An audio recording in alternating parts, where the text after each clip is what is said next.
followed by interventions from the floor. On the panel, we will have to my left Martin Griffiths, who is well known to all of you, the Undersecretary General for Humanitarian Affairs and Emergency Relief Coordinator, on how the ongoing clashes in Sudan continue to have a devastating impact on the people in Sudan. And we'll hear as well, I think that that Martin will be going to Darfur in the coming weeks, which is also an important step. Mr. Filippo Grandi, the United Nations High Commissioner for Refugees, to my right, will tell us more about his recent trip to Sudan as well as to Ethiopia, but more importantly, or as importantly, the more than 1.5 million refugees who have fled to the countries neighboring Sudan, and how it impacts these surrounding countries as well in terms of the regional refugee response plan.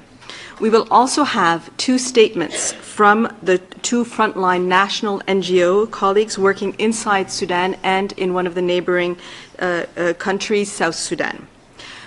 For anybody who wants to, you can tune in. There is translation in Arabic, in Spanish, French, and English. Before we begin with the panel discussion, I would like to invite you to hear some of the voices from inside Sudan and from refugee hosted in neighboring countries. والله نحن من بداية لحظة أول إطلاق ذخيرة كنا متوقعين إنه الحرب ده ما هيستمر بالطويل.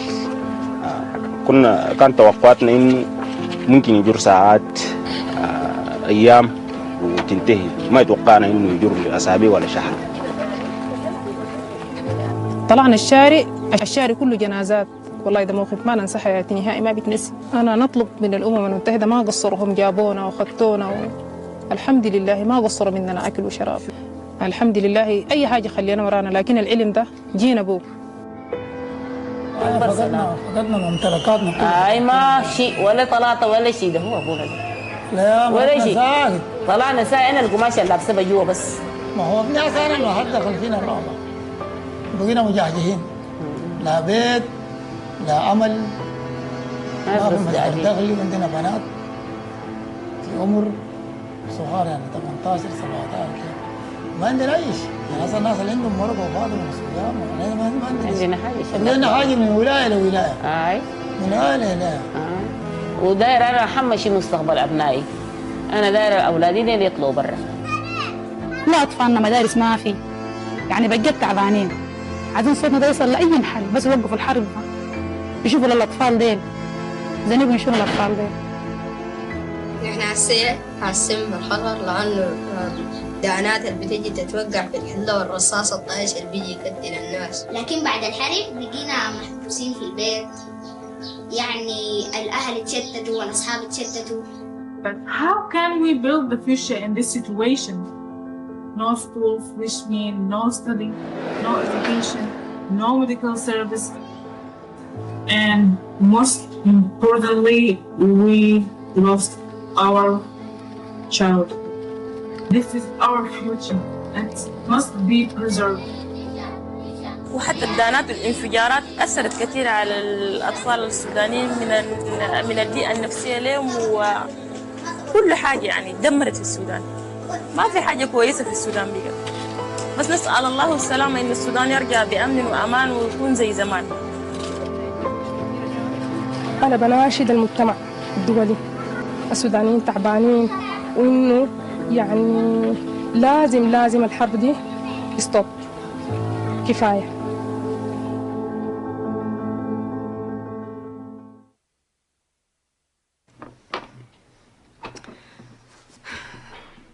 The testimonies that we've just heard make it clear just how unimaginable this turmoil and tragedy that have assailed the people of Sudan since April 15th.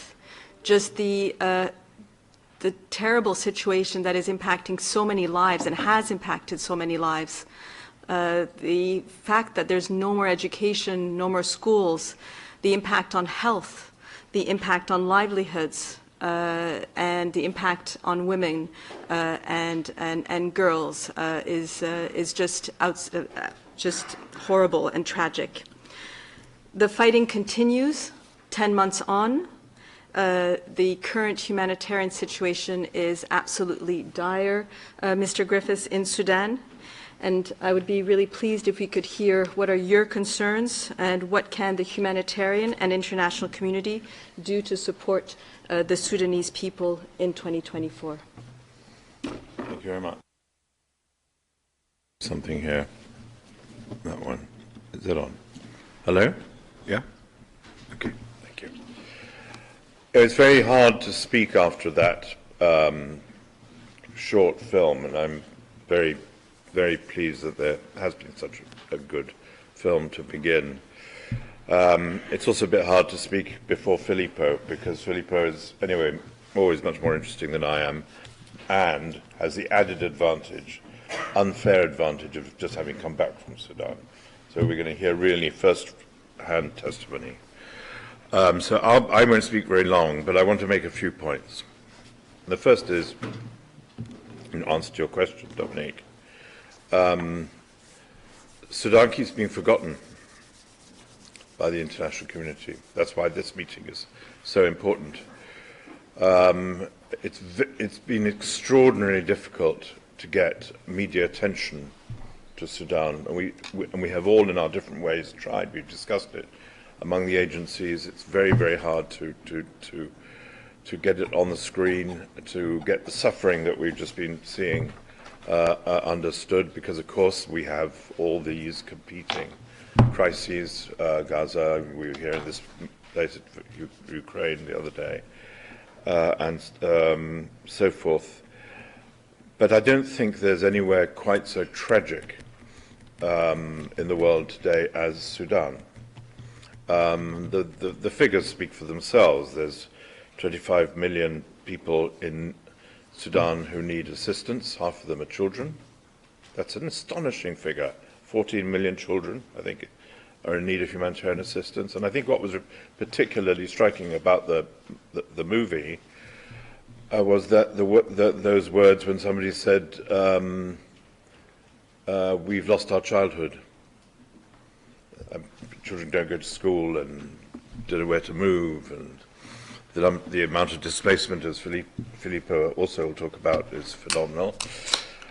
Incredible worries about food security, because the war has spread to places. Al Jazeera province, breadbasket of Sudan, is now under threat. Funding has been difficult for us. I think last year we were 40-something% funded. This year we are going for about 2.7 billion, I think, isn't it? But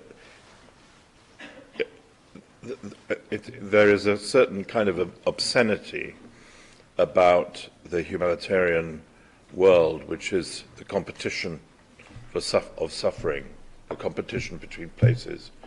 I have more suffering than you, so I need to get more attention, so I need to get more money. And what we see in Sudan is not only the terrible suffering of the people that we've just seen on the screen. 19 million children in Sudan unable to return to classrooms. Fighting still going on. We're still trying to get the two warring party leaders, who I've spoken to both of them recently, together, actually here in Geneva, to talk about access. We must not forget Sudan. That's the simple message that I have to say today. When I was in this room a couple of weeks ago, we were trying to remember Ukraine, because Ukraine had gone off the news, remember? But Sudan is in a worse case, obviously, than Ukraine, and needs our attention, needs our care. And the prospects for a political solution, as I know Filippo will speak about, are remote. The heroism of so many of Sudanese civil society, I'll come back to that later, is quite remarkable. Sudan has great assets in its people, Sudan geographically is also, of course, a threat to destabilizing parts of Africa. Again, Filippo, I know, will talk to that. So it's a place where, as I asked, and here I'll stop, Dominic, as I asked a group of humanitarian aid workers, Sudanese emergency room workers, a week ago in New York, I said, do you feel Sudanese? Are you still Sudanese? Do you feel Sudanese, or are you Darfurian, or are you Khartoum? I said, no. Let's be clear. We are Sudanese, first and foremost. The country has not broken, but it is at threat of such an existential break. So it was encouraging to hear that, yes, of course we're all Sudanese from wherever we come from. But it's something which we cannot allow to continue the way it is now. We have to invest in political diplomacy. We have to invest in humanitarian efforts. We have to invest in what Filippo is going to talk about, the region as well. And we have to make sure that Sudan is a place that we think about every single day to make sure we're doing the best we can. I'm looking forward to going there for the first time for many, many years in a couple of weeks, few weeks. But that will be to try to bring attention to the place so that the generosity of so many people in this room can be directed towards a worthy cause. I thank you. Thank you so much, Martin. And you're absolutely right. We cannot forget Sudan. Thank you for coming in such large numbers today. I was in Sudan a few weeks ago in December, and one thing that struck me was the incredible solidarity of the Sudanese people among themselves, and just hosting such large number of displaced people in their homes and sharing everything they had among each other. But that solidarity, we're also seeing, High Commissioner, extended as well in neighboring countries, with the number of people fleeing Sudan continuing. You have just been back from Sudan and Ethiopia, I know, but you've also been to Chad, to Egypt, to Ethiopia, well, I just mentioned, and South Sudan in the recent months. If you could just share with us how you can see the regional refugee response plan for Sudan. How does it bring relief in the humanitarian sense, but also how can we think in the longer term in terms of solutions and longer term approaches? Thank you. Thank you, Dominique. And I think Martin was unnecessarily modest. He's, of course, leading all of us into fundamental exercise of gaining more access in Sudan, and that is very, very important. So I'd like to use this opportunity to thank him for those efforts, and all those of you who are supporting that. That's the key issue from the humanitarian point of view. I'll speak about the refugee side because we're launching here today 2 appeals. One, as usual, humanitarian response plan for inside Sudan, and the refugee response plan for the neighboring countries. But let me, since I have just spent 4 days in Sudan myself, I literally came back yesterday, I wanted to share a few thoughts about that first. One, to amplify points that Martin has raised already, but and we'll hear from Sudanese civil society, of course. But first of all, you know, I was unable to do my full program. My initial program was to go to Port Sudan. That's our entry point. That's where the government is provisionally located, as you know, and to drive all the way to South Sudan in government-controlled areas. But since the battle around Wad Medani in December and the extension of the front line closer to the areas I was supposed to cross, the advice that I received both from our security and from the government was to limit my internal travel to Kassala, which is about 8 hours drive from Port Sudan. So I went there. That's as far as I could go without, you know, creating too much risk of problems. So it says a lot, however, that even we cannot travel as much or extend our action as much as we would like because of that. Now, of course, it is very clear, because I heard so many things, especially in Sudan, you need to do more, humanitarians are not doing enough. It's true, we're not doing enough for a variety of issues, but the most important thing is that the origin of all the problem is the war, is the fighting, is not anything else, is the fighting. That's why the fighting has to stop. And the type of fighting that is being carried out with the usual disrespect for international humanitarian law, with civilians impacted, civilian infrastructure destroyed, people displaced, is what we see, unfortunately, right, everywhere else these days seems to have become the pattern, and there is the same. With all the consequences that are the ones, unfortunately, we have to come to this room and say the same things almost. A sharp increase in gender-based violence. Lots of women are impacted by this. Huge separation of families. I had countless people come to me and say, where's my children? Can you help trace my children? Because they get lost in these multiple displacement and massive displacement. I mean, the figures are always wild, but I think that the very conservative figure too, if you calculate people displaced inside and outside, you reach easily 8-9 million people. This is massive. This is the scale of Ukraine, the scale of Syria. These are the three biggest displacement crises in the world at the moment, and this is the one that is least talked about, like Martin just mentioned. Lots of vulnerable people caught in this. To me, however, this video is excellent because it conveys, and Ambassador is here, it conveys an important message, that it's not just the vulnerable people that are impacted.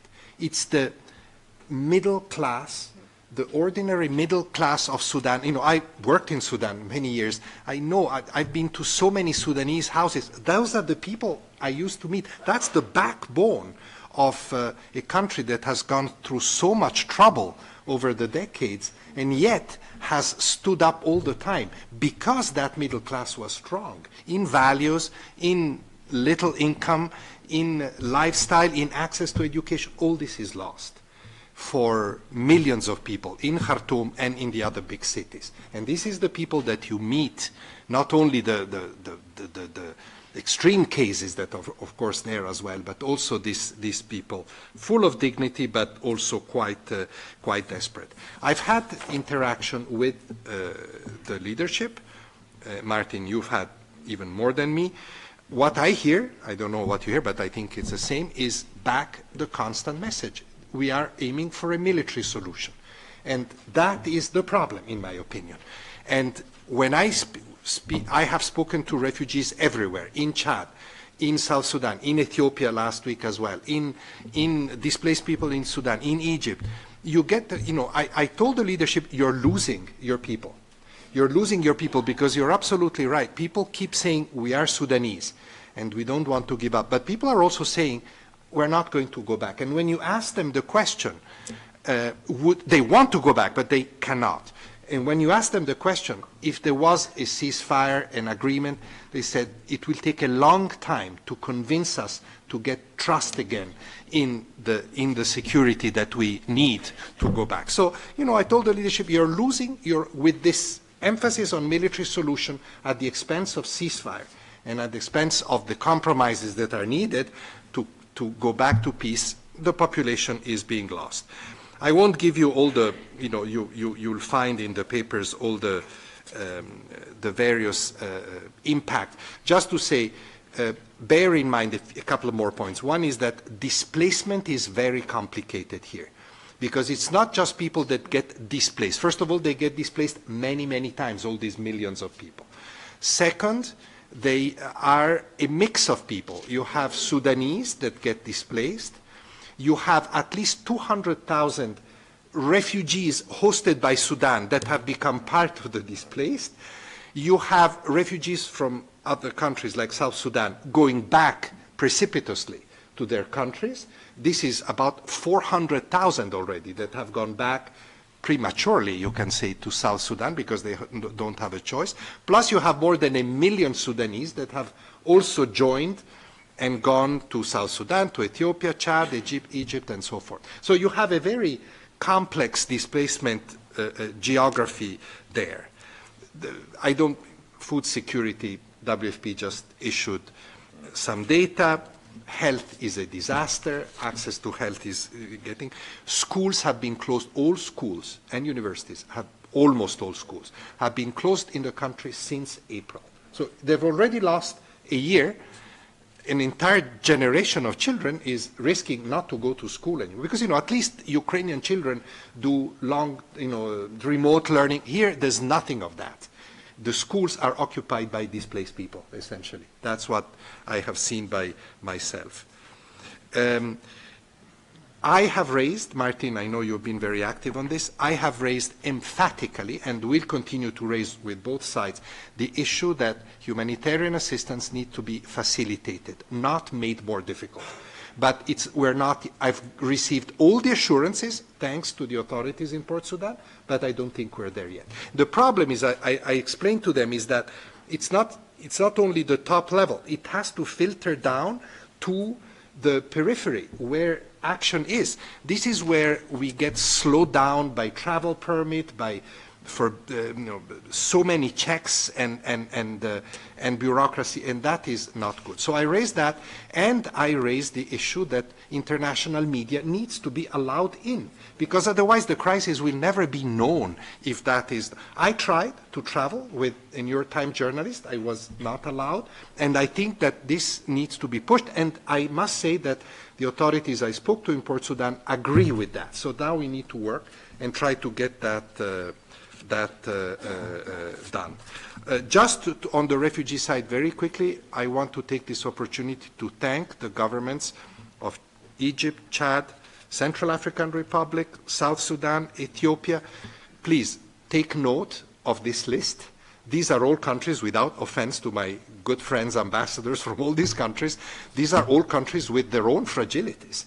Chad is in a complicated transition. South Sudan is very fragile, as we know. Ethiopia has just concluded its own internal conflict and is struggling with other displacement issues. And Egypt, one should recall, is now caught between two wars. Gaza on one side and Sudan on the other. So everywhere is complicated. Thanks for, really doing your best, particularly, may I say it, thanks to Chad and Ethiopia, but also South Sudan, although most of the people going there are South Sudanese. But thanks to this country for keeping the borders open in spite of all their challenges. And I think that this needs to be more recognized by the international community, because otherwise the problems are. In Chad, 1 person in 15 is now a refugee, basically. So it's quite dramatic.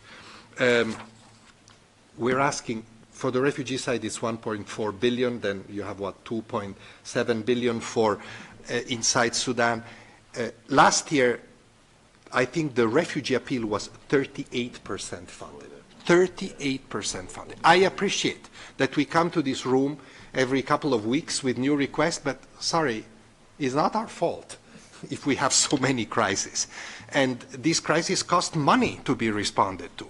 And we know that the money is short, but, anyway, no more comments about that. Please do an effort, pass messages to your capital. Otherwise, the situation is bad. And I don't want to scare anybody. It's not my habit to do it. But I have to tell you that we do see Sudanese refugees moving on to Tunisia, to Libya, and trying to cross into Europe. It's inevitable. The assistance that we do in Chad is a fraction of what we should be doing. And what we do in Sudan, between lack of resources and limited access, is a fraction of what we want to do. So inevitably people will move on. And where will they move on? Sudan is not far from Europe. There are well-established trafficking routes from eastern Sudan through Chad into Libya, and they are going to use them. The traffickers are the ones who always have access, whatever the situation. So I think that we shouldn't have any illusion. But if we could do more in those countries, there will be more stability. By the way, we are also looking at that from another angle. And in Chad, for example, I traveled, Ambassador was with me, I traveled with the World Bank. My deputy, Raouf Mazou, is in South Sudan as we speak. He's there with the African Development Bank. We are trying to make this more sustainable, not to be just humanitarian, to have these institutions invest in food security, in sustainable energy, in health infrastructure, in education. And there is a good response. When we were in Chad, the bank pledged $300 million. So we are trying to look at that, but you cannot do without the humanitarian effort, because development takes a bit more time to be deployed and to have an impact. So that is the strong appeal I wanted to make. Sorry for being a bit wordy. Thank you, High Commissioner, and always important to hear it just fresh from your return. And on the situation, you've heard how dire it is.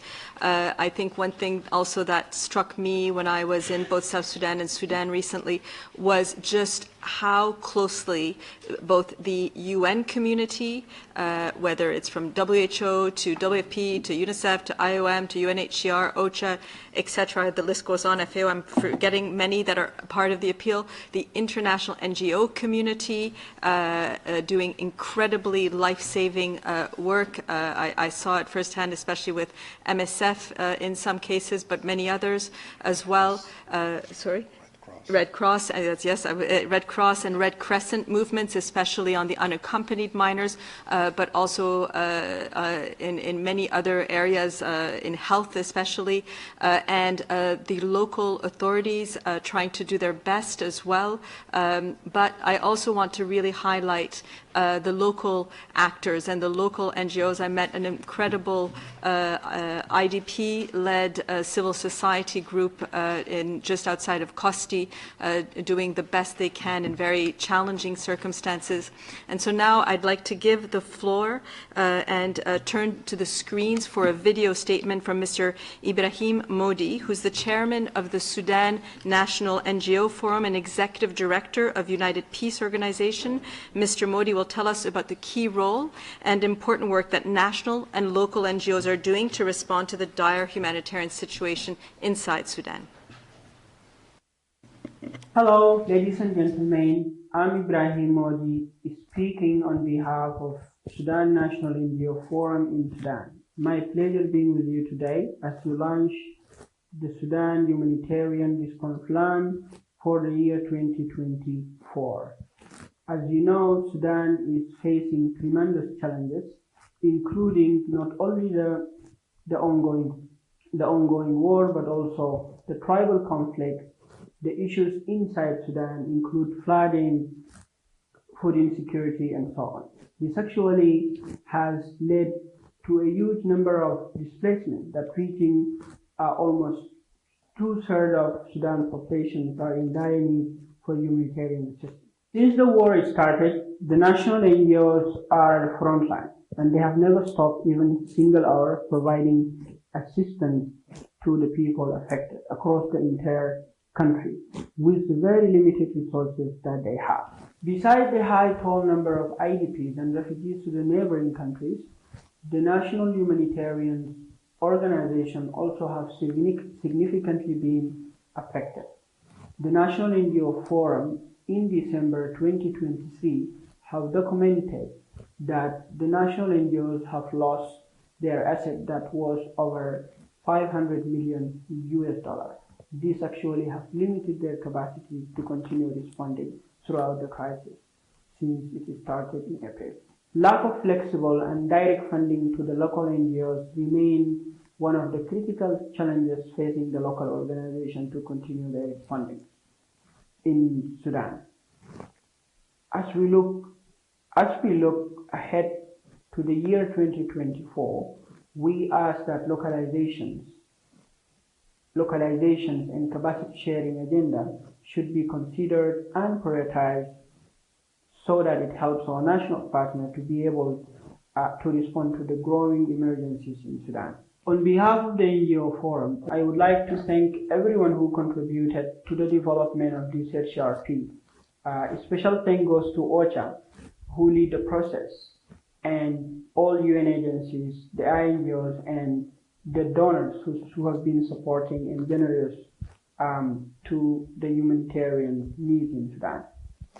A special thank goes to the humanitarian coordinator in Sudan and also the Undersecretary General for the Humanitarian Affairs, Mr. Martin Griffiths, for your support to Sudan. Thank you. Thank you very much, Mr. Modi. We obviously, as you know, 30% of our partners for the Refugee Response Plan are also local actors. We will now be hearing from Ms. Angelina Nyajima. She's the Executive Director of Hope Restoration South Sudan, who will share some of her insights into how her organization is responding to the new arrivals from Sudan and why organizations like her are so important. So over to you. My name is Angelina Nyanjima Simon. I'm the founder and director for Hope Restoration South Sudan, which is a women-led organization in South Sudan. I take opportunity to be part of this regional launch for the refugee response for Sudan.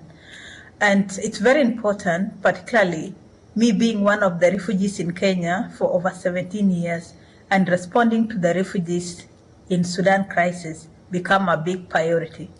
For the context of South Sudan, where resources are shrinking, we appreciate the international community and all the other countries that open their doors for the refugees to really get assistance.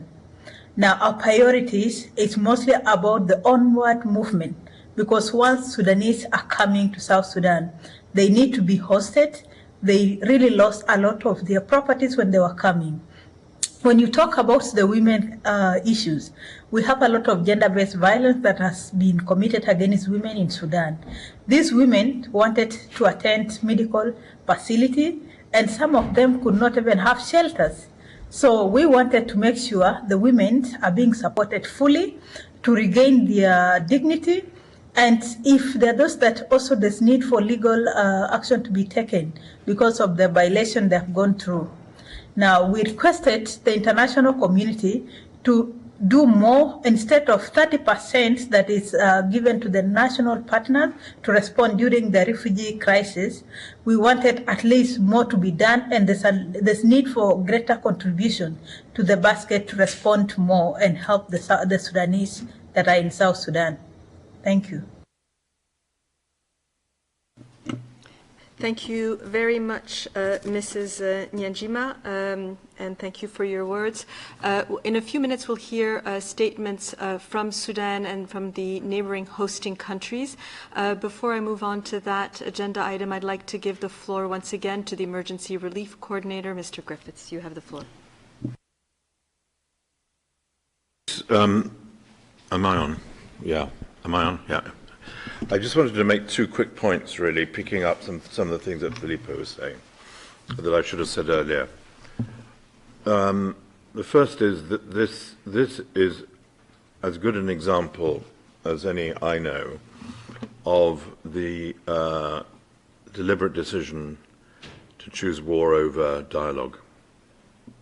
There was a transition in place in Sudan, and yet some individuals, we all know who they are, decided to go to war, to reach for the gun, to use war as the primary instrument of resolving differences. Something we see across the world in many places now, much more than we used to. But Sudan, I think, is a poster boy for this. I'm very glad Filippo talked so eloquently about the issue of the need for a political solution. A war taken up not quite casually, but with extraordinary consequences for the people of Africa, let alone Sudan, because of a disagreement over the sharing of power and the transition, is outrageous. It is shocking to our sense of humanity. So that's my first point I wanted to make. And the second point was to pick again up on partly what we heard. So many of the frontline organizations never left, right, as you were saying. I had the privilege of meeting a group of about 10 or 12 emergency room responders from Sudan in New York a few days ago, from across the whole country, from Darfur, from Khartoum, from the Nuba Mountains, and so on and so forth. And these are people who are, making a brief visit to New York and then going straight back into danger, going straight back to do their extraordinary job. So the asset and the privilege that we have as a community of working with people like that can never, never, never be undersold. We are very, very lucky to have to talk to these people. And what was striking about them, apart from the fact, as I said earlier, that they said, "Of course we're Sudanese," of course we're Sudanese. What a question. Was that they avoided all discussion of politics, of who was right and who was wrong. They were not interested in this. They kept well away from it. I said, our job is the welfare of our neighborhood and our neighbors in the nearby neighborhoods and providing humanitarian aid. And I cannot think of a greater privilege for organizations like ours, Filippo more than me, because we don't deliver assistance in OCHA, to have partners like that who take those risks every day. I have been in touch with General Burhan and General Hemeti recently to try to bring them together to the so-called humanitarian forum so that we would have indeed negotiations for access. There was a period in the first Jeddah process where I think we had a 7-day period, something like that, of ceasefire to allow for humanitarian deliveries. And it was, of course, very short, and it was the only one, and then Jeddah broke down. Jeddah 2 broke down almost before it began. We could see, it's a bit like just the pause that we saw in Gaza. What you can do in a pause is enormous from our side.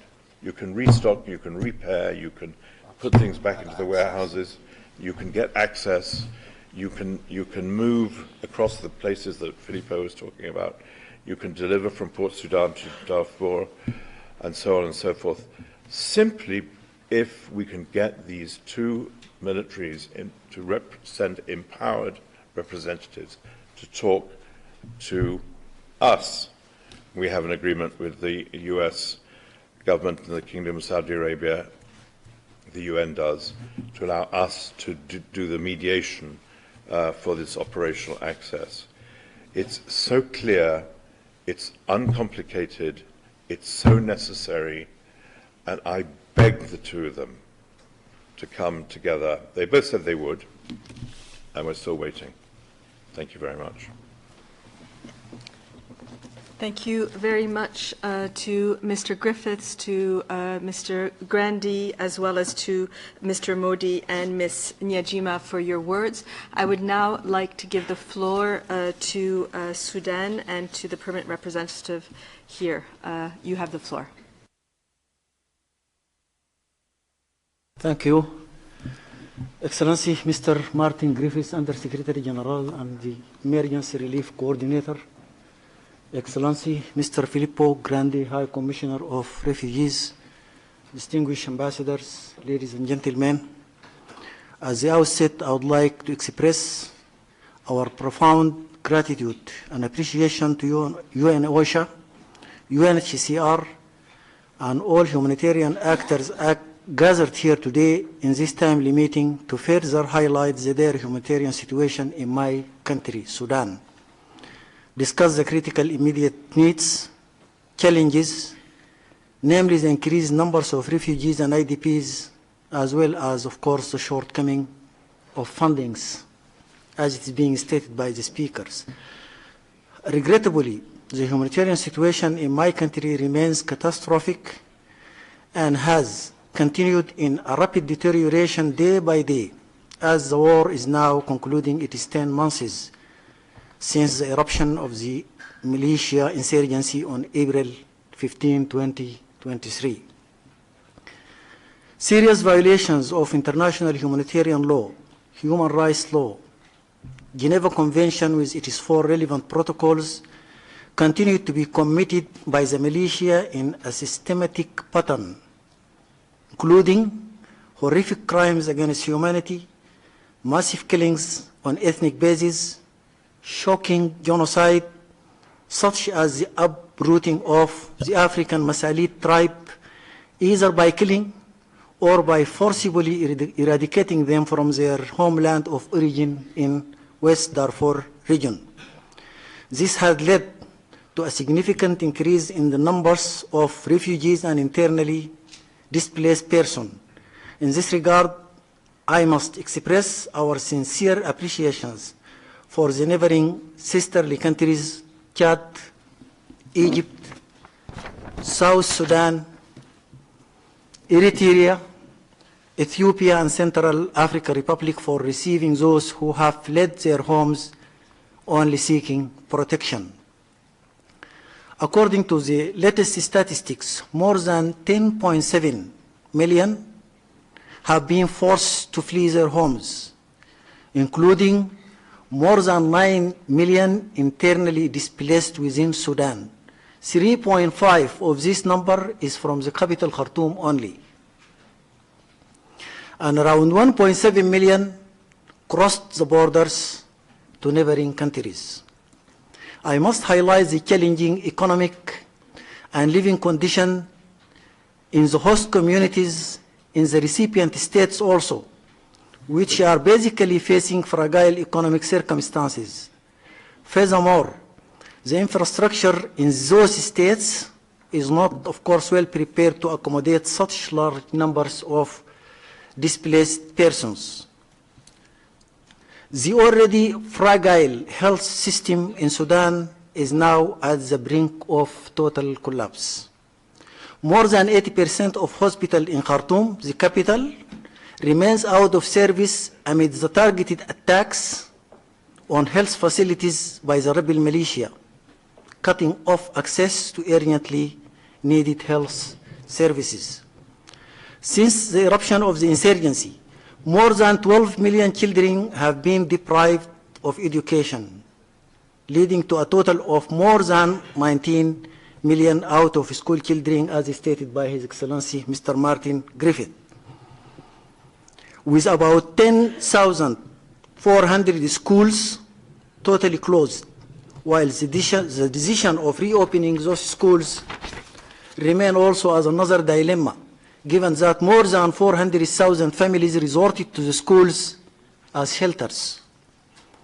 Ladies and gentlemen, the government is making all possible efforts to better respond to the situation through the high-level humanitarian interagency mechanisms which comprise all the line ministries and the relevant institutions to supervise and fast-tracking delivery of humanitarian assistance. This, of course, includes cross-border access at our border with sisterly neighboring Chad, while preserving safety of humanitarian convoys, despite the poor working conditions and the challenges of communication. The Jeddah Declaration, signed on May 11, 2023, was a way forward. Has it been upheld fully by the rebels? But unfortunately, the rebel militia started violating the agreement on the second day, namely the core provisions of this agreement on the second day, declaring their total denial to withdraw from all strategic public facilities and residential areas, including the checkpoints on many highways, hindering by that all kinds of movement of humanitarian convoys within Sudan. In addition to the deliberate targeting of humanitarian organization warehouses and looting of the WFP warehouse in Wad Madani, the capital of Al Jazeera state, is a tantamount. Due to the above-mentioned deterioration of humanitarian situation, sharp shortage of food supply, devastated health system, the government of the Republic of the Sudan appeals to the United Nations and all relevant specialized agencies and the donor community to respond to such situation particularly by addressing the shortcoming of funds needed for the humanitarian emergency response plan crafted by OSHA and UNHCR. Finally, we reaffirm our commitment to facilitating the passage of humanitarian aid and its delivery through the aforementioned high-level mechanism to better accelerate the processing of visas and internal travel movement for the humanitarian staffers. In this regard, I have to highlight the fact that the total visa applications received by the Permanent Mission of Sudan here in Geneva since April 1523, the date of the eruption of the insurgency, was 166 applications. And the already granted visas, as of now, are 130. That means almost over 75% of the visa requires has been granted. The remaining visas are recently requested and now under processing. That despite, of course, the technical and logistical challenges facing the national mechanism due to war complexities. Finally, Excellencies, we reiterate our commitment to do our utmost effort in order to accelerate processing of all needed arrangements for the international humanitarian organizations and at least to make their job easier while they are answering the call of humanity, the call of duty, and helping us in addressing the humanitarian situation in our country. I thank you, Excellencies. Thank you, Sudan, for your statement. I would now like to give the floor to the representative of Chad.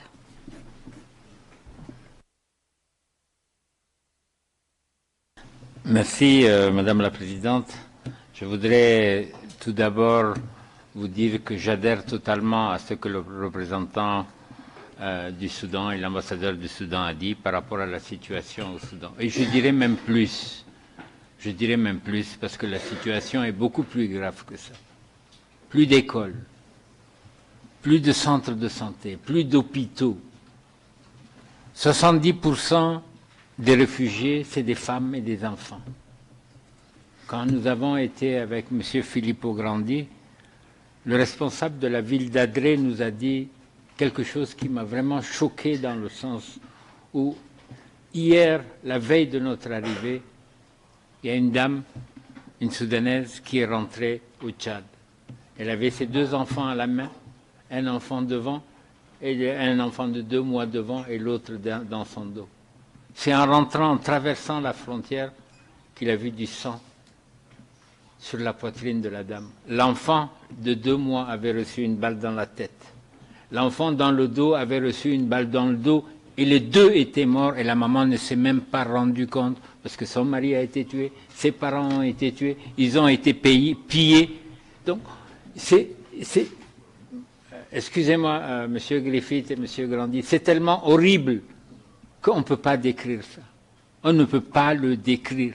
Le Soudan, avec le Tchad, nous avons 1360 kilomètres. Plusieurs régions du Tchad font face au Soudan, avec les mêmes populations. Aujourd'hui, que ce soit les Massalites, que ce soit les Ahawa, que ce soit dans le nord, c'est des populations qui vivent de 2 côtés de la frontière. Et quels sont les risques? Quand les réfugiés sont arrivés, le chef de l'État a donné une instruction très ferme. Les frontières pour les Soudanais resteront toujours ouvertes, malgré le fait que nous avons des réfugiés de Centrafrique, malgré le fait que nous avons des déplacés internes des Tchadiens qui ont fui le Soudan pour rentrer au Tchad, malgré le fait qu'en Libye, la situation est si catastrophique, on a un retour de Tchadiens de Libye, on est dans une situation, je ne parle même pas du Niger, mais par rapport aux Soudanais, il n'y a aucune différence. Notre collègue ici présente, vous la voyez au Tchad, vous la voyez, elle part au Tchad, on la prendra pour une Tchadienne. Mon frère qui est en face de moi, il ressemble même à mon neveu, sans compter l'ambassadeur. C'est vraiment les mêmes peuples et les mêmes personnes qui sont des 2 côtés de la frontière. Maintenant, quel est le risque? Quand les réfugiés soudanais sont rentrés au Tchad, il fallait les accueillir. Je prends la région d'Adré, on les a fait rentrer. Et où est-ce qu'on les a mis? au niveau des endroits où les populations d'Adré cultivent. Qu'est-ce qui va se passer à la longue? Adré, ça fait 100 000 habitants. Nous avons 200 000 réfugiés soudanais au niveau d'Adré.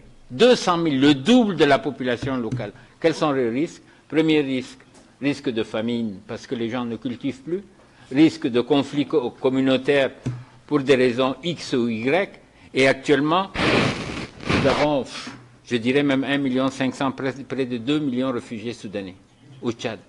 Sans compter les Centrafricains qui sont là depuis 13 ans, et nous en avons au moins 200 à 300 000 réfugiés. C'est-à-dire que malgré le fait, les efforts du Tchad, qui est, comme vous l'avez signalé, M. Romano Prodi, dans une situation très difficile, nous sommes en période de... Pardon, excusez-moi. Non, peut-être c'est dans le futur. Filippo Grandi plutôt. Donc, et dans cette situation, qu'est-ce qui va se passer? Conflit communautaire. Surtout que maintenant, la guerre a démarré au niveau du Darfour. Et au niveau du Darfour, c'est quelle population? La majeure partie, c'est des Zahawa. Les Zahawa, il y en a au Tchad, il y en a au Soudan. Et il y a un risque d'importation de cette guerre au niveau du Tchad. Quel que soit le vainqueur, je ne le souhaite pas, mais quelle que soit la personne qui prendra le pouvoir, il y a un risque pour le Tchad. Si c'est l'opposition, ils vont transposer, qui prennent le pouvoir. Si c'est l'opposition militaire, ils poseront les mêmes problèmes au Tchad. Si c'est le gouvernement, qu'est-ce qui va se passer? Les gens qui sont en train de se battre au Soudan, ils vont rentrer au Tchad. Et ils auront d'autres ambitions parce qu'ils auront besoin de soutien. Je ne dis pas qu'il y a... Les interférences ne sont pas au niveau du gouvernement. C'est plutôt au niveau des populations. Parce que ce sont les mêmes populations. Vous avez quelqu'un de votre famille qui a été tué au Soudan, vous connaissez la mentalité, ou qu'il soit arabe, qu'il soit Zahawa, qu'il soit Massalite ou tout ce qui s'ensuit. C'est les mêmes populations. Donc il y aura une réaction de ces populations-là. Donc, vraiment, même si nous devons continuer, et nous allons le faire, de laisser les frontières ouvertes, je voudrais dire, j'aurais dû commencer par ça, je voulais d'abord remercier aussi bien OCHA que les autres agences humanitaires pour ce plan de réponse. Mais, M. Griffith, ce que je vous demanderai en tant que secrétaire général adjoint, le problème ne peut pas se résoudre sans la paix au Soudan. Tant qu'il n'y aura pas la paix au Soudan, les réfugiés vont continuer à venir, que ce soit au Tchad, que ce soit en Égypte, que ce soit... Et vous connaissez la situation. Il faut obligatoirement, avec l'aide du secrétaire général des Nations Unies, avec certains pays qui ne sont pas impliqués dans le conflit, je prends un pays neutre comme la Suisse, ils peuvent nous aider à faire asseoir sur une table de négociation les différentes tendances soudanaises pour ramener la paix. Ce n'est que la paix, bien que je remercie les agences humanitaires par rapport à leur plan de réponse, mais ça ne sera jamais suffisant. Le Soudan a besoin d'un appui peut-être 10 fois, 20 fois, 100 fois l'appui qu'on lui donne à l'école. Un pays où vous n'avez pas d'école, un pays où vous n'avez pas de centre de santé, ni d'hôpitaux. Le résultat, c'est quoi? C'est le taux de mortalité infantile qui va monter, le taux, les femmes, je parle des femmes. Les femmes, pour accoucher, pour faire une césarienne, elles sont obligées actuellement au Soudan de faire plus de 200 à 300 kilomètres si elles doivent bénéficier d'une césarienne. Et qu'est-ce qui va se passer? Elles vont décéder pendant l'accouchement parce qu'ils viendront trop tard. Et ça, des exemples comme ça, je m'excuse si je sors du sujet, mais il y a des choses, je parle aujourd'hui avec mon cœur. Parce que ce que j'ai vu de mes propres yeux, après notre visite, je me suis permis d'aller à Al-Fasher. Je suis parti dans le Darfour. J'ai vu de mes yeux ce qui s'y passait. Et ce qui peut devenir à la longue un problème, même une guerre civile au niveau du Soudan qui va se reporter sur nous.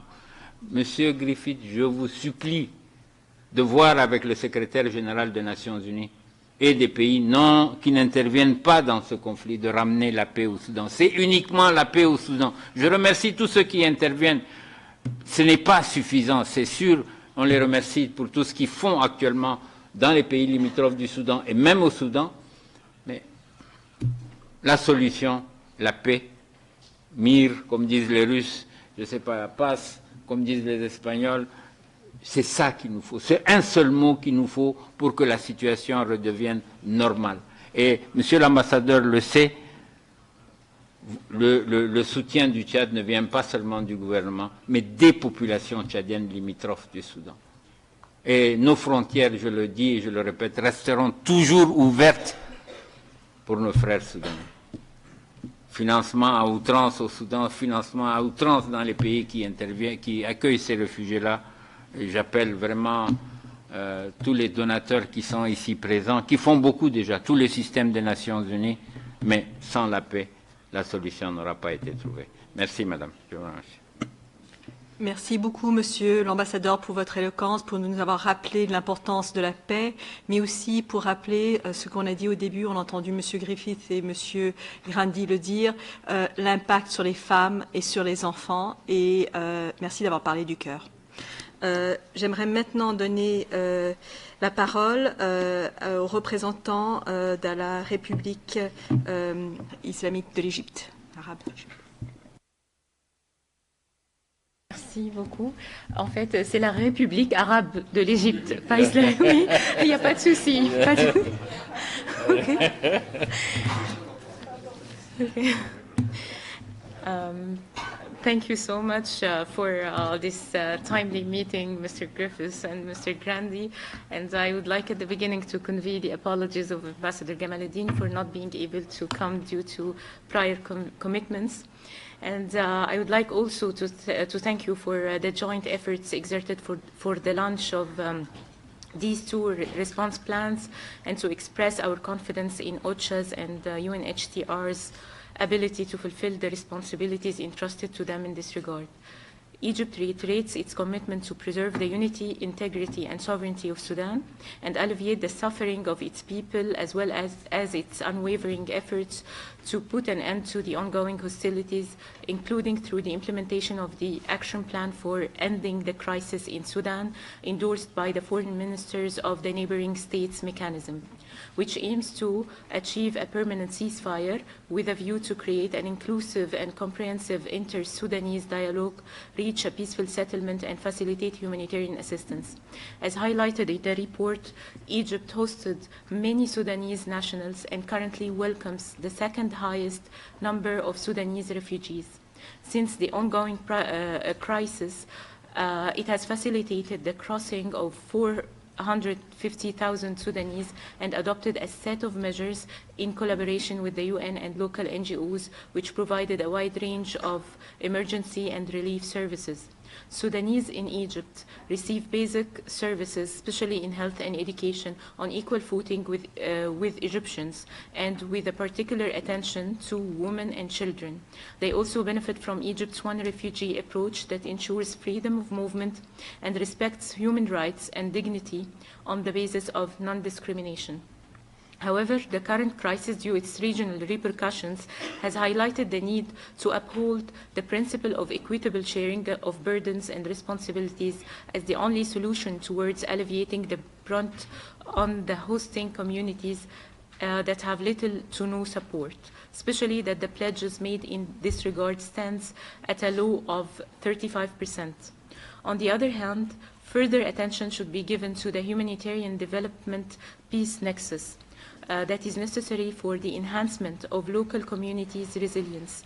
It was in consideration of this fact that Egypt, in collaboration with the government of Qatar, launched a joint initiative to support people in Sudan, which aims to improve the efficiency of health sector and is looking forward to coordinate with other regional countries to launch similar initiatives.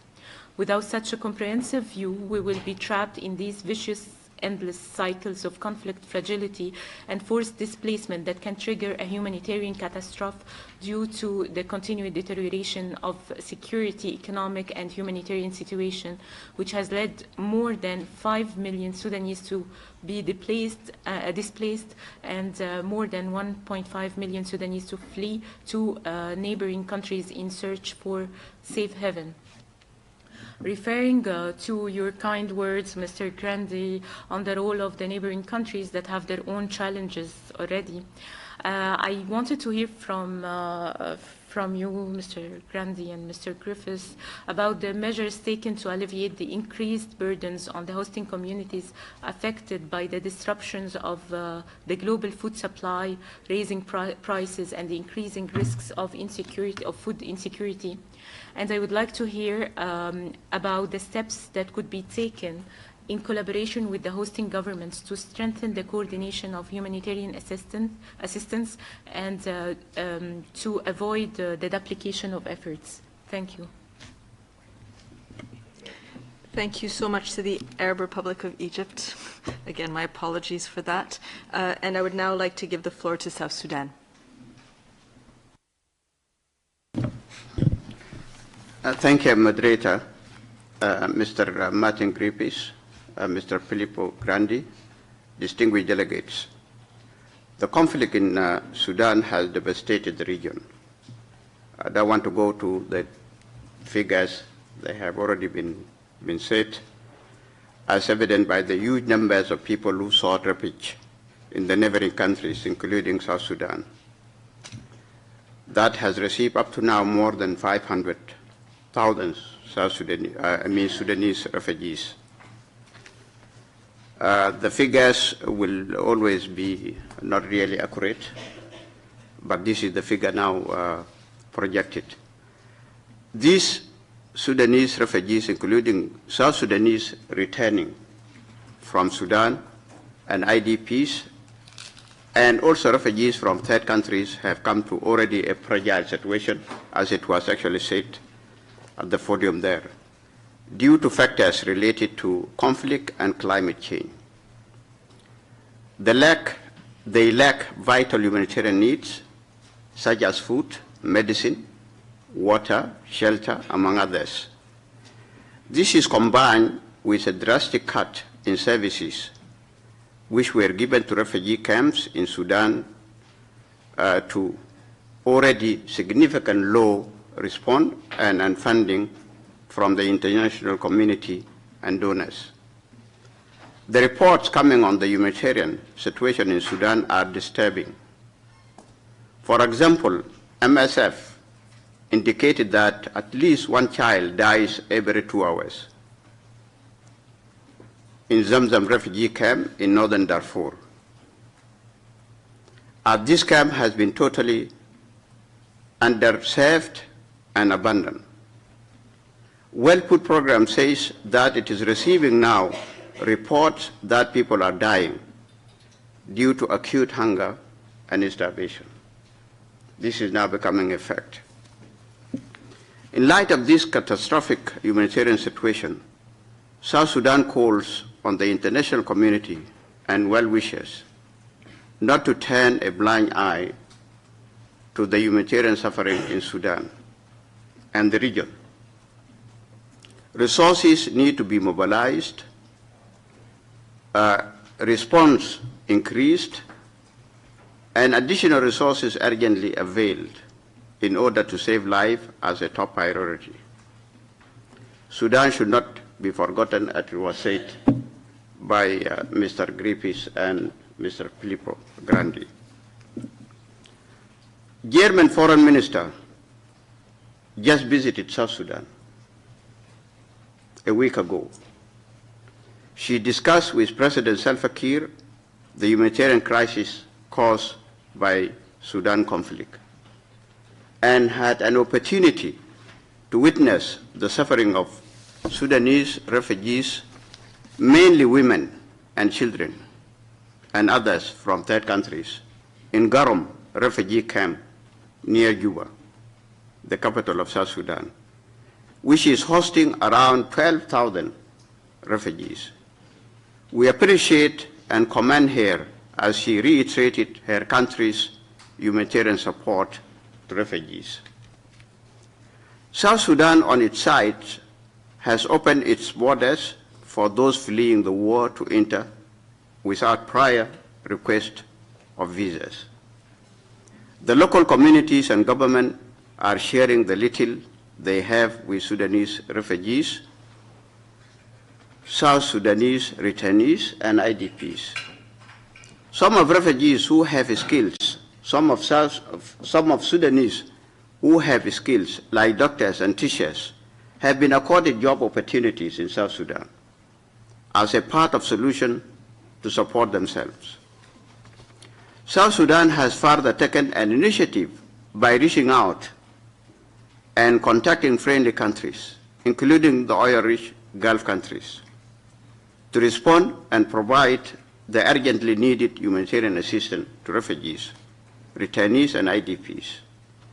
South Sudan Minister of Humanitarian Affairs and Disaster Management has been recently touring the Gulf countries for this purpose.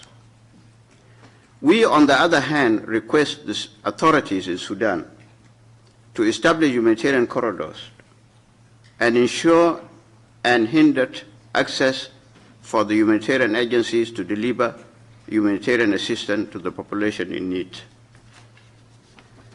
In conclusion, South Sudan believes that this suffering will only end when the war in Sudan comes to an end. South Sudan is very active in mediation process, unilaterally by the President Salva Kiir himself, within IGAD initiative, within neighboring countries initiative led by Egypt, among others. We therefore call for international community to step up efforts of solving the conflict, for peace and stability to prevail in Sudan, and the people return to their homes and start their livelihood again. Thank you, moderator. Thank you very much, South Sudan, for your intervention. I would now like to give the representative of Ethiopia the floor. That's interesting. Thank you, moderator. Thank you, High Commissioner and Mr. Martin Griffiths, for your briefing. Thank you, High Commissioner, for visiting Ethiopia and getting the opportunity to visit refugee camps and witnessing how there's a situation there. Having said that, Ethiopia remains deeply concerned over the deteriorating security and humanitarian conditions in Sudan. The geographic scope of the conflict is widening and its impact is also increasing. Ethiopia believes that ending the war in Sudan through long-term ceasefire and cessation of hostilities is in the best interest of the Sudanese people. Ethiopia currently hosts around 1 million refugees and has found itself grappling with a profound humanitarian crisis as the refugees from Sudan are increasing. High Commissioner, as you said, our borders are open. This is our core values and principles, and we will continue in that. And since April 2023, over 100,000 people have crossed into Ethiopia from Sudan, including close to 47,000 refugees and asylum seekers. This comes in addition to some 50,000 Sudanese who have been already in the country. Those refugees are hosted by communities located in areas with already limited access to basic social services and economic opportunities. We believe that strengthening the resilience of those communities has paramount advantage. In our response to the new arrivals, a substantial funding deficit for provision of emergency shelter, core relief items, education and health services pose risks. Strengthening health services is imperative, especially in the light of the recent cholera outbreak in those areas. Moderator, as Mr. Martin Griffiths said, Sudan case has been forgotten, and it is time to give the necessary attention to respond to the humanitarian situation. Responding to the humanitarian needs at early stages is critically important. While commending the generous support from partners, we would like to call upon partners to scale up their support to address the immediate needs for those displaced persons. Ethiopia remains dedicated to supporting Sudan's efforts to overcome its challenge and achieving lasting peace and stability. I thank you. Thank you, Ethiopia, for your intervention. Dear colleagues, as you know, we are, as usual, a bit over time. I would like us to, if possible, allot maybe 15 minutes more into the program to go on to 12:15. But I would really urge all of our next speakers to really keep their interventions maybe to 1 minute or as short as you can make it. I know your interventions are also important. So if with that, I would like to give the floor to the United Kingdom, which I think is a statement that might be online.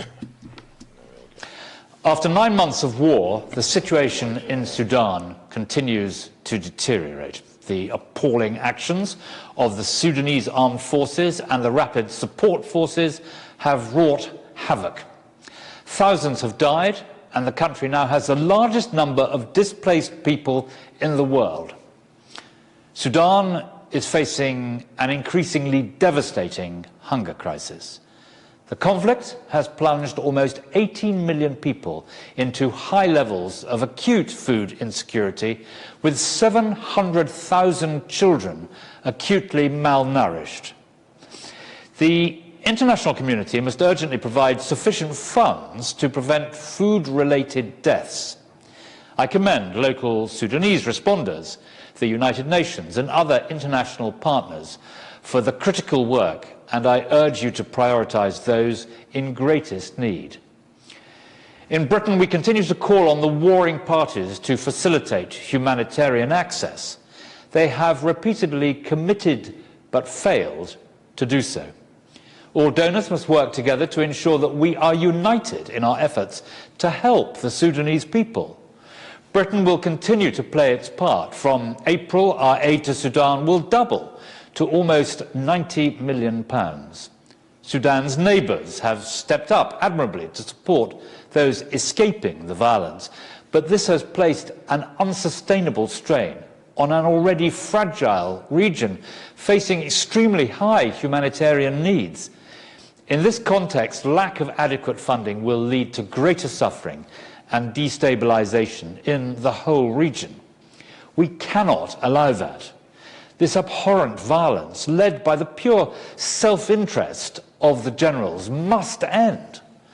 The international community must urgently do whatever it can to support a ceasefire and a peace process. That is the only way we can ensure a safer future for the Sudanese people. Thank you very much. Thank you very much to the Right Honourable Andrew Mitchell from the UK. I would now like to give the floor to another online video statement from Finland. Finland.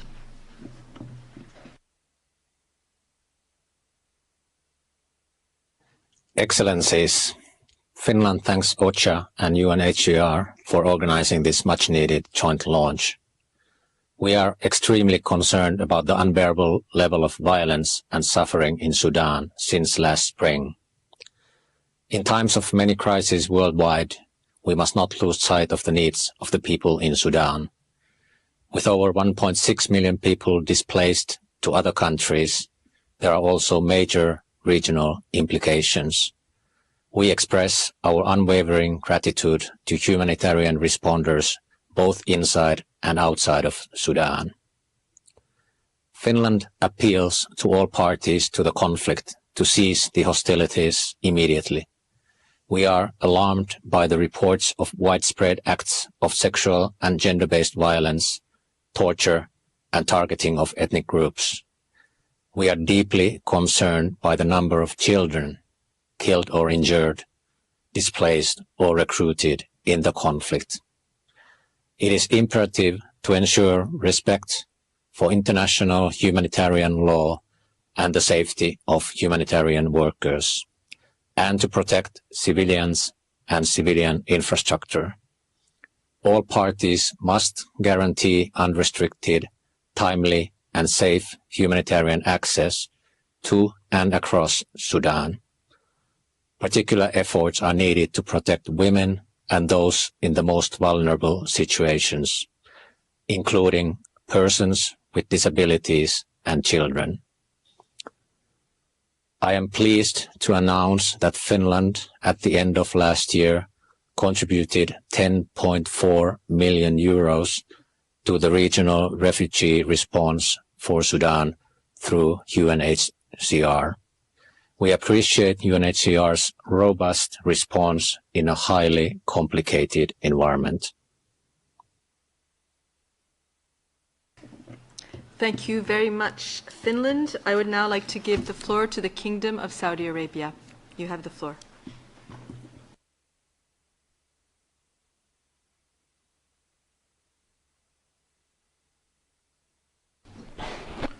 Thank you, Madam, for giving me the floor. If you allow me, I'm going to continue in Arabic. أود في البداية أن أثمن جهود وكيل الأمين العام للشؤون الإنسانية ومنسق الإغاثة في حالات الطوارئ والمفوض السامي للأمم المتحدة لشؤون اللاجئين لجهودهما في الإجراء المشترك لخطة الاستجابة والاحتياجات الإنسانية في جمهورية السودان الشقيق. كما أن المملكة العربية السعودية دعمت جهود الاستجابة الإنسانية منذ بداية النزاع في السودان، بالإضافة إلى جهود الحد من التصعيد ومنع تفاقم الأزمة. ونفذت المملكة عمليات لإجلاء الرعايا الأجانب إلى مدينة جدة، وقدمت 100 مليون دولار للدعم الإنساني المباشر، وأطلقت حملة تبرعات عامة وتسهيل وصول المساعدات الإنسانية بالتعاون مع برنامج الأغذية العالمي والأمم المتحدة من خلال ميناء جدة. وتؤكد بلادي على أهمية دعم حصول الشعب السوداني الشقيق على الخدمات الأساسية ومواصلة البحث مع الشركاء الدوليين حول سبل ضمان حماية الممرات الإنسانية وحماية عمال الإغاثة واستعادة الخدمات الإنسانية في السودان، مع أهمية دعم مخرجات إعلان جدة الذي يدعم إلى آلية حماية العاملين في المجال الإنساني والوصول إلى الإمدادات والمكاتب والمستودعات وغيرها من المرافق، وضمان أمن ممرات النقل والمخازن ومناطق التوزيع. تحرص المملكة العربية السعودية للعمل مع كافة الشركاء الدوليين بهدف إعادة الأمن والاستقرار في السودان والحفاظ على سلامة أراضيها وحماية المدنيين وضمان وصول المساعدات الإنسانية لتسهيل العمل الإنساني لتلبية الاحتياجات الطارئة للمدنيين. وشكرا لاستماعكم. Thank you, Saudi Arabia, Kingdom of Saudi Arabia. I would now like to give the floor to the State of Qatar. أصحاب السعادة، السيدات والسادة، السلام عليكم ورحمة الله وبركاته.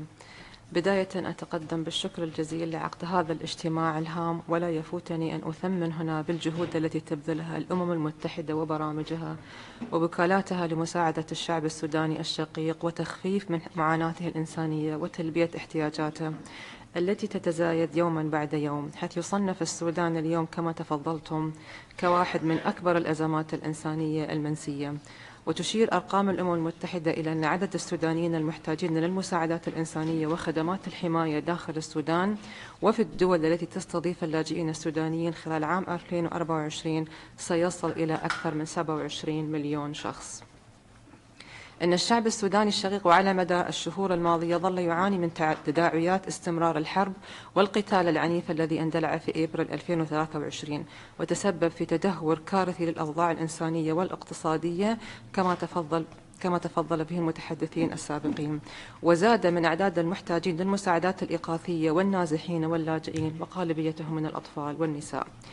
بالإضافة إلى انعدام الأمن الغذائي، حيث وصف برنامج الأغذية العالمي بالأمس مؤخرا الوضع في السودان بأنه كارثي، وأن نحو 18 مليون شخص في جميع أنحاء البلاد يواجهون حاليا الجوع الحاد، مؤكدا على ضرورة السماح للقوافل الإنسانية بعبور خطوط المواجهة من أجل الوصول إلى المحاصرين في بؤرة الصراع الساخنة.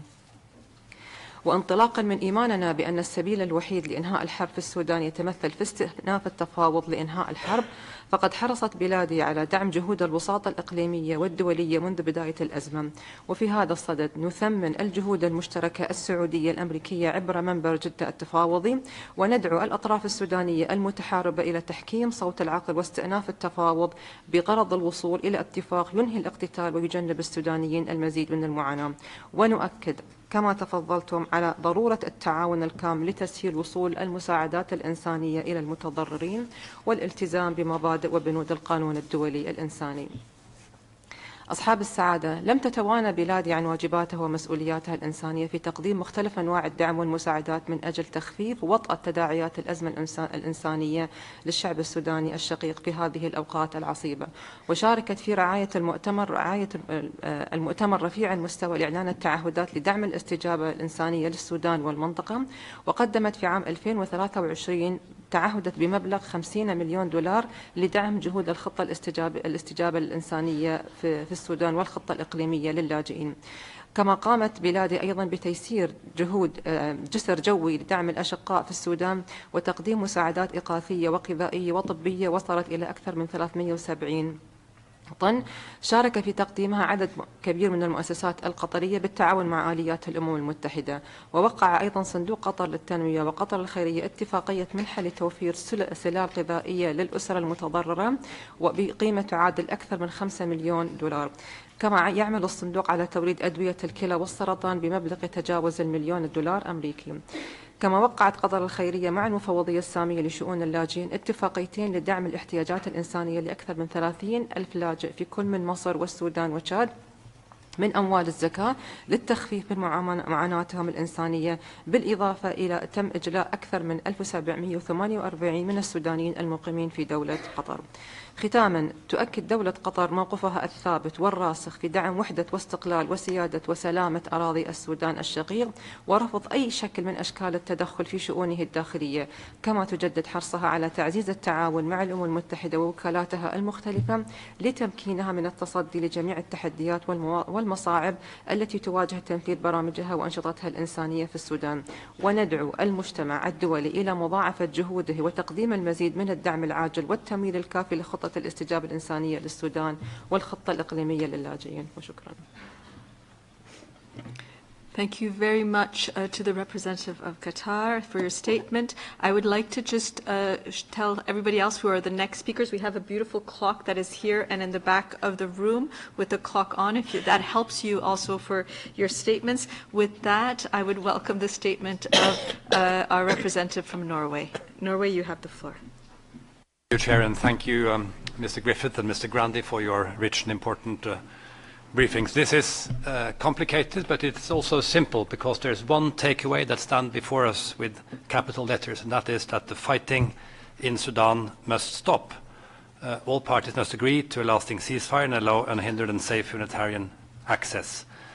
And as part of the Troika, Norway will persist in reminding the warring parties of their obligation to protect civilians under both international humanitarian law and international human rights law. We are a strong supporter of regional efforts and has welcomed all initiatives for a ceasefire in Sudan. It is essential, however, that regional countries, IGAD and AU, work together and that we all try to pull in the same direction. A credible ceasefire in Sudan is a crucial first step, but only an inclusive process can deal with the fundamental questions now confronting the state and the people of Sudan, the people that we have now learned say with pride we are Sudanese. That's why we are engaging in supporting a broad civilian political movement with the aim to facilitate a return to democratic transition. And we are encouraged by the step forward we saw with the establishment of the Takadum before Christmas. The people of Sudan have fought hard for freedom, peace and justice. They deserve our unwavering support.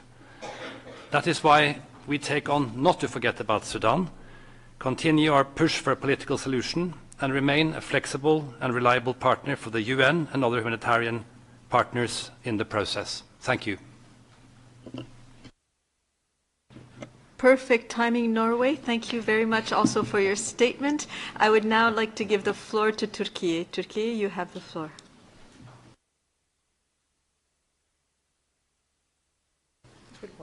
Thank you. Thank you, Madam. The Sudan is a brotherly country. Its unity, stability, security, as well as the well-being of its people is of paramount importance. Yet the current situation is a matter of deep concern also for the entire region. Restrained dialogue, reconciliation is needed for a sustainable solution. Also badly needed is the further resources and funds to address the humanitarian crisis. Turkey is delivering provisions of aid, medicine, reaching out refugees also in Chad, and we do our best to keep the only hospital in Naila South Darfur operational. But much more needs to be done. In this regard, we would appreciate if Mr. Griffith tells us a bit more about where we stand in terms of humanitarian access and the role of the humanitarian forum. Thank you. Thank you very much to Turkey, and just to note that it's 1 year after the terrible earthquake that also, I think, hit your country in Syria. So also condolences to all the family even a year after. I would now like to give the floor to the United States. United States of America, you have the floor. Thank you. We come together today at a critical moment for the people of Sudan. In the interest of time, we won't repeat the statistics, but despite the staggering level of need, Sudan continues to present some of the toughest humanitarian access conditions in the world. Ongoing insecurity, bureaucratic obstruction by both parties prevents aid from reaching those in need.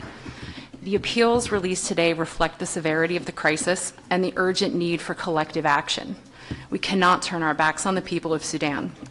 Since the start of the conflict in April, the United States has prioritized the protection of civilians and the delivery of life-saving humanitarian assistance to the most vulnerable, both in Sudan and neighboring countries.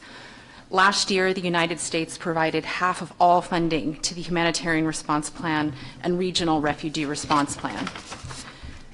And we will continue to support the people of Sudan, but we cannot do it alone. We urge our partner governments to look at the severity of the situation outlined in these plans and ensure they are robustly funded. In addition to humanitarian funding, we must all be united in our message to the parties to this conflict and to those who support them. This must end. The warring parties must come to the negotiating table and agree to an immediate ceasefire. They must also fulfill their obligations under international humanitarian law to protect humanitarian workers and guarantee safe access to deliver aid to those in need. Thank you. Thank you very much to the United States and everybody who's keeping time. I very much appreciate it. Now to the European Union. European Union, you have the floor. Thank you, Madam Chair, and thanks through Mr. Grandi and Mr. Griffith to OCHA and UNHCR for the sterling work that the humanitarian system is continuing to deliver in response to the crisis in Sudan in very difficult circumstances and in the absence, as you said, of any credible peace perspective.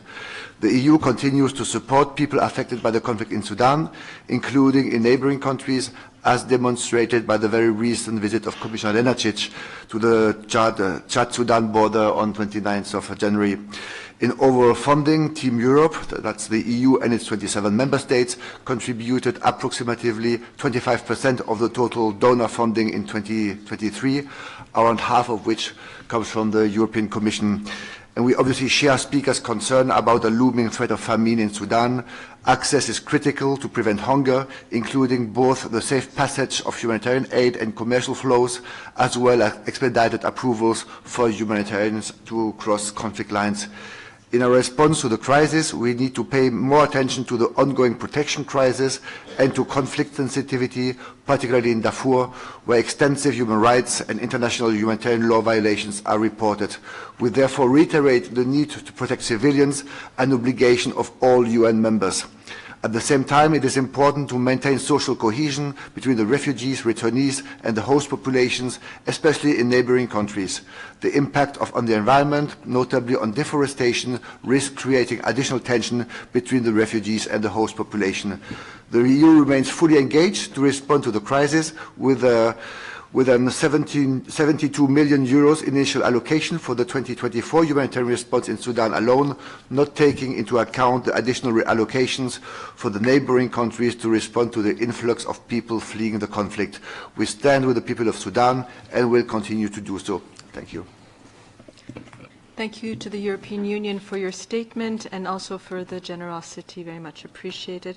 And now I'd like to give the floor to Japan. Japan, you have the floor. Thank you, Dominic. We appreciate update by Martin as well as Filippo regarding the dire situation in Sudan. As Martin indicated, we must not forget Sudan. Last year, as the chair of the G7, Japan committed to supporting response operations in Sudan and across the East and North Africa and Sahel region, and for displaced persons, refugees, and returnees. Last year alone, the Japanese government itself has contributed approximately $92 million for humanitarian assistance for Sudan and its neighboring countries. As for 2024, to address the humanitarian crisis in Sudan and its neighboring countries, we have decided our initial pledge to be approximately $46 million in total. It includes humanitarian aid, assistance for basic infrastructure, and strengthening governance through humanitarian development peace nexus approach in collaboration with OCHA, UNHCR, and IOM. In closing, let me express our sincere gratitude to the humanitarian staff workers under severe conditions in Sudan, neighboring countries, and around the world. I thank you. Thank you very much to Japan. If I could now give the floor to Australia. Australia, you have the floor. Thank you, Chair. Australia thanks you and OCHA and the UNHCR for launching these valuable humanitarian response plans for Sudan. Australia is deeply concerned by the loss of life and destruction taking place in Sudan, including widespread allegations of flagrant breaches of international humanitarian law. We also note that Sudan is now the largest internal displacement crisis globally, with more than 9 million displaced within its borders by the end of 2023. The deteriorating humanitarian situation and reports of sexual and gender-based violence are alarming. We want to ensure humanitarian support reaches those in greatest need and urge all parties to the conflict to ensure humanitarian agencies are given safe and unimpeded humanitarian access to deliver life-saving assistance to the people of Sudan. At the Global Refugee Forum in December 2023, Australia committed $10 million to partners in Sudan and neighbouring countries, $7 million to support host countries in the region to lead and to coordinate the Sudan refugee response, and $3 million to address the most urgent needs and safety concerns arising from the conflict and to advocate for respect for international humanitarian law. This takes Australia's total commitment in humanitarian assistance to Sudan and neighbouring countries to $20.45 million since May 2023. We recognise the courage and resilience of the Sudanese people. Thank you. Thank you so much, Australia. And I would now like to give the floor to Mr. Anthony Neal from the INGO Forum Coordinator. Go ahead. Thank you. INGOs are present and delivering in nearly all 18 states of Sudan and collectively have reached 6 million people since the start of the conflict. But these efforts are clearly not enough.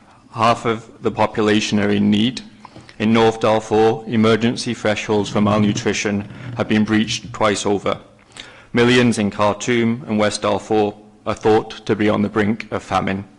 Yet the presence of humanitarian actors in these areas of critical need remains limited.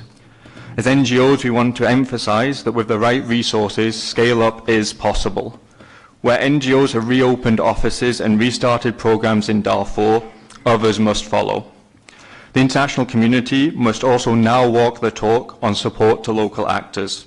Emergency response rooms, community groups and volunteers continue to provide life-saving aid to their neighbours despite increased persecution by security forces. Despite this tremendous courage and daily threats, as the international community, we are still not able to give these actors the recognition that they deserve and count them and count the attacks against them in our official records. Humanitarian actors must also be able to respond to all those in need, regardless of territorial control, without fear of retribution or retaliation. Since November, very few resources have been allowed to cross conflict lines. 30% of INGO visas are currently still pending, and offices and warehouses have continued to be looted. Until unnecessary bureaucratic impediments are lifted and credible security assurances granted, we are responding with one hand tied behind our back. If we have any hope of averting the imminent catastrophe, we will need all actors to scale up their response, all warring parties to facilitate unimpeded access, and donors to increase their funding. And ultimately, we need this senseless war to stop. Thank you. Thank you, Mr. Neal, and on your statement on behalf of the INGO community and coordinator. I would now like to give the floor to Switzerland. Merci. Nous tenons à remercier le coordinateur des secours d'urgence et le haut-commissaire pour le lancement de ces deux plans humanitaires absolument vitaux pour le Soudan et la région, et pour votre extraordinaire engagement. La Suisse est extrêmement préoccupée par l'ampleur et la complexité de la crise actuelle. La protection reste une priorité absolue, avec un nombre croissant de victimes de violences sexuelles basées sur le genre, de disparitions forcées et de détentions arbitraires.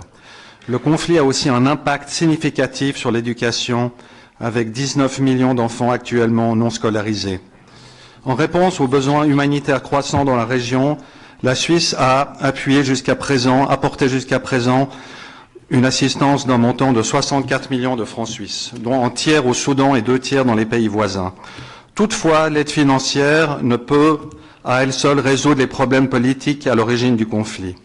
Une approche globale incluant les efforts de promotion de la paix reste essentielle, comme l'a notamment souligné l'ambassadeur du Tchad. La Suisse, en tant que membre non permanent du Conseil de sécurité, a appelé plusieurs fois à une cessation immédiate et durable des hostilités, à la protection des civils et à un accès humanitaire sûr, rapide et sans entrave, conformément à la déclaration de Jeddah.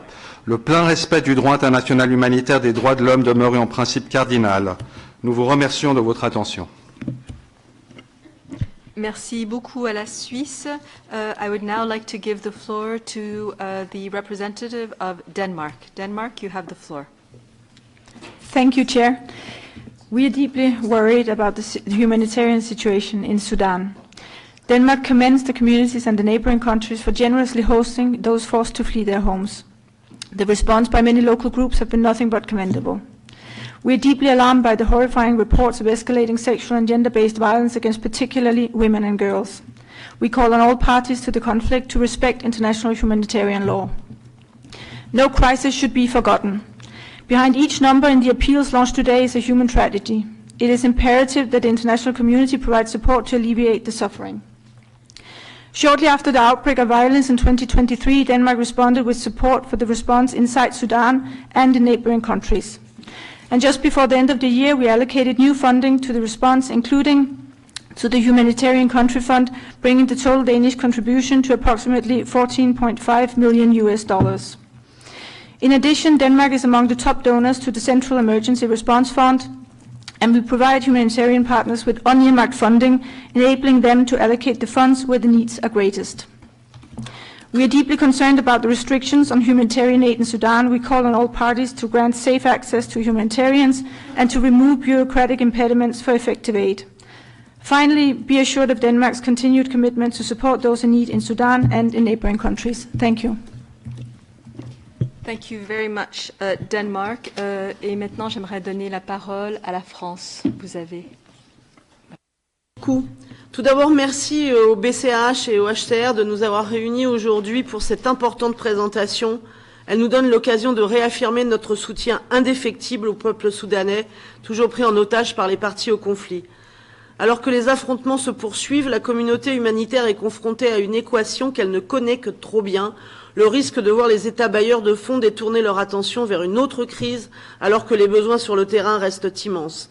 Vous l'avez dit, plus de la moitié de la population soudanaise nécessite encore protection et assistance. Cependant, comme l'a rappelé l'ambassadeur du Tchad, la seule solution à cette crise est politique. Mettre fin au combat est la seule solution durable pour répondre aux besoins de la population. Pour autant, nous ne pouvons pas nous permettre d'abandonner notre soutien à la réponse humanitaire au Soudan. Au Soudan, comme dans trop d'autres contextes à travers le monde, les besoins sont aggravés par les violations régulières répétées du droit international humanitaire et des droits de l'homme, y compris des entraves en matière d'accès.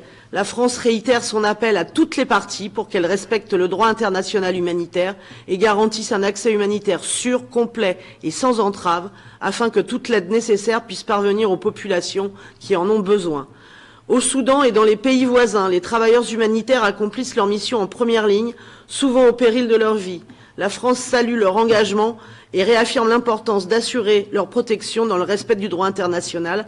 En conclusion, je tiens à saluer la solidarité des pays voisins du Soudan Et je rappelle que la France a contribué l'année dernière à hauteur de plus de 555 millions d'euros pour soutenir la réponse humanitaire à la crise au Soudan, y compris dans les pays voisins. Et vous pouvez compter sur le maintien de ce soutien. Merci. Merci beaucoup à la France. I would now like to give the floor to Sweden. Sweden, you have the floor. Thank you, Chair. I'll keep it brief. Under Secretary General, High Commissioner, Sweden welcomes today's joint launch that gave much-needed attention to the critical humanitarian situation in Sudan and the displacement crisis that has followed. We salute your colleagues for operating under extremely difficult and often dangerous circumstances. The continued violence against civilians is deeply worrisome, and the suffering of the Sudanese people is amplified by access restraints for life-saving interventions to those most in need. Full and unimpeded humanitarian access must be facilitated, and we will continue to advocate for this. The humanitarian response as well as the refugee response plan are severely underfunded, and the international community must step up its effort. Last year, Sweden's humanitarian support for Sudan was 263 million Swedish crowns. In 2024, Sweden will remain steadfast in supporting the humanitarian response in Sudan. I thank you. Thank you, Sweden, for the good news. I would now like to give the floor to Luxembourg. Le Luxembourg, vous avez la parole. Merci beaucoup et nous remercions tous les acteurs humanitaires pour tous leurs sacrifices et tout le travail qu'ils font, et bien sûr également les peuples et les gouvernements des pays voisins qui font un travail absolument remarquable. Le Luxembourg essayera de maintenir au moins sa contribution au niveau de l'année précédente. Et nous aimerions aussi, on a parlé de l'importance de l'accès humanitaire, de l'importance de l'accès des médias, de l'importance de laisser travailler les ONG. Nous aimerions aussi rappeler l'importance des défenseurs et surtout aussi des femmes défenseuses des droits humains soudanaises qui très souvent sont attaquées, et cela est bien sûr inacceptable. Merci beaucoup. Merci beaucoup au Luxembourg pour votre appui continuel et pour votre intervention. I would now like to give the floor to the Netherlands. Nick, and thank you, Mr. Gandhi and Mr. Griffith. We thank OCHA and UNHCR for organizing this timely event, and I fully agree with you that Sudan continues to deserve our full attention. We also would like to thank all humanitarians that risk their lives to help the people of Sudan, and also call upon all parties and the Sudanese government to ensure their protection as well as respect for international humanitarian law. We remain gravely concerned about the deepening crisis in Sudan and the destabilizing effects on the region, but also what effect it will have internally, with over 10 million people internally displaced. We thank all the neighboring countries for protecting and supporting the almost 1.6 million Sudanese refugees. We are deeply concerned about the looming deterioration of the food security situation, including a possible famine.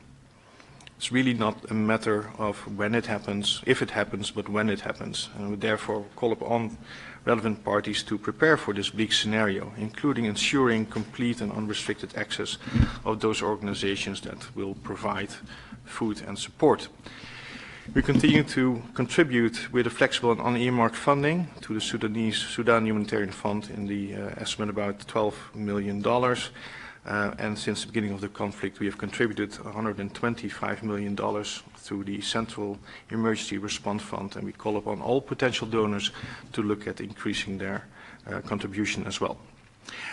Finally, we support the efforts of IGAD to secure a ceasefire and resolution of the conflict through a political dialogue, and call upon Sudan to re-engage with IGAD.